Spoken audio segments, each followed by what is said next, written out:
I don't want to be talking to you. I really don't.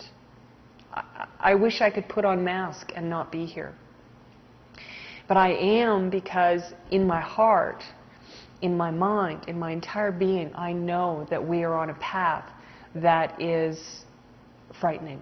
There are people all over the earth that have had experiences similar to mine. And we are all waiting for the right time to stand up in unity,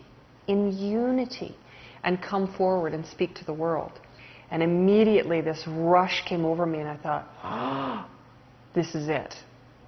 And he said, have you ever worked for the CIA or the FBI? And of course, I'm 22 years old. I don't want to have anything to do with this. I'm thinking, why is this happening to me? So what makes this fascinating is that as a child growing up, my father on numerous occasions had told me a story of him being on the streets of Paris during the war, because of course he's from Europe, and how a man approached him. And what my father said was that they asked him to become part of the psychic army, the Russian psychic army. And he kept saying to me, if they ever come to you, do not go with them. Do you understand? Don't ever go with them, because if you do, they will own you. I was shown an image of being in an underground base, that what took place there was so dark and ugly and horrifying to me that it was difficult for me to deal with. What are you doing here? Why can't you just leave me alone? And then I walked on board the craft. The knowledge is that we're not alone, that we're being watched, that what we're doing is being looked upon by other beings that do have a certain amount of knowledge that we ourselves do not have. I have seen the future through them with their assistance. I believe that because we are being awakened to begin sharing this information with people, that there are great changes that are coming, and that we need to all understand that. Whether it was going to be a meteor hitting the earth, or whether it was going to be war breaking out, or whether it was going to be famine, or there was going to be earth changes that took place, any of these things, that man had the ability to change this timeline of what it was that was going to be coming. Hi, I'm Carrie Cassidy from Project Camelot, and we're here with Miriam Delicado, and she's got a website called alienbluestar.com, and she's got a very interesting story to tell. She's a contactee, and she has a special relationship with the Hopi and the Mayan peoples, as we will see as we go forward. Hi, Miriam. How are you today? Very well, thank you. Thank you so much for having me, Carrie. Absolutely. It's a real pleasure. I've read your book. It's a wonderful book. And why don't you just start at the beginning, whatever feels comfortable, and tell the people your story, and let's go from here. Okay.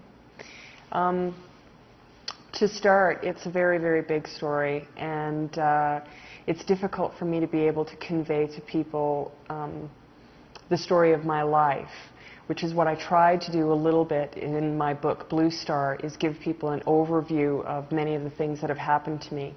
I've had a very interesting past 20 years of my life, where I've had numerous contacts with extraterrestrials from other places. And often people have asked me where it is that these beings are from, and that's a very big question. So we'll get into that in a little bit. But to give the viewers an overview, my life started out very strange right from the very beginning. And my life was not an ordinary one when I was growing up. I first started to notice that I was different probably when I was about 2 years old. And I actually have memories that could take me all the way back to being a baby, as well as most of my remembering came back to me when I was about 2.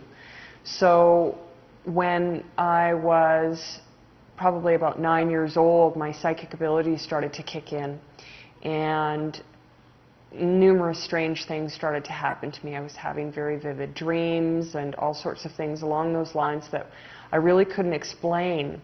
I used to play this little game when I was a child about watching the people in the car as I was driving past them in a car, and I would try to think of what they were saying or thinking in their heads. And when I did that, it was fascinating to me, some of the things that I would hear them thinking about. But at the same time, I was always scared that they would know that I was, probing into their minds, and I never wanted to get caught doing that. So that's a very, very clear memory for me ever since I was very, very young. It's not something that I do now. It's not something that I do consciously ever at any point, because, of course, I would have to ask someone's permission in order to do that. So right from the very beginning, I was a little bit different. And as my life moved forward, these abilities of mine just became stronger and stronger. And by the time I was a teenager, I was doing all sorts of things. I was having dreams that were prophetic in to use terms that people would understand. I saw a number of visions that actually came true within a very short period of time. And I also had encounters with sort of beings that I wasn't clear with where they were from or what focus they were, where they came from. And it was really unnerving for me growing up, because even though I knew that my father had some sort of abilities as well, I wasn't close enough to him to be able to talk to him about it.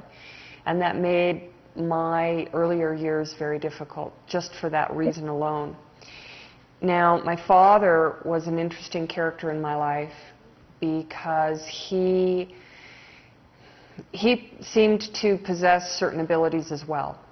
And when we were kids, we were always, a little bit nervous around him, thinking that he would always know what we were doing. So when jumping way forward into my life, into the year 1988, which is 20 years ago, it was interesting when I did have this encounter on the highway in northern British Columbia with extraterrestrials. And this was a physical encounter that took place that changed my entire life. But when it happened, it was almost immediate that I knew that my father had had contact.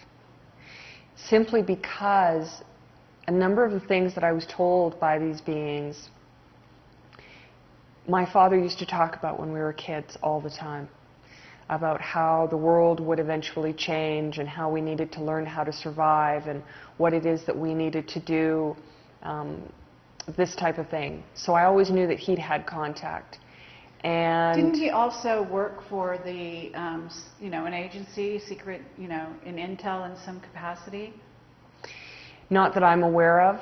Well, because you talk about him being approached, and he also warned you about being approached at some point. Isn't that right? Yes.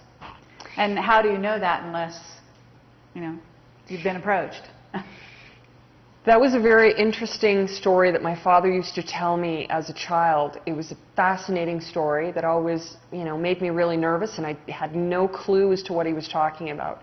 So what I need to do is step forward past 1988. It was a couple of years later, and I was working in a little yogurt shop. And this is a really fascinating piece to this puzzle for my life. And even I myself am still to this day made a little bit weary of it. So the year was, a couple of years after 1988, and I was working in this yogurt shop, and I was just having a normal day, or I was trying to. And this man walked past the window of the shop, and he looked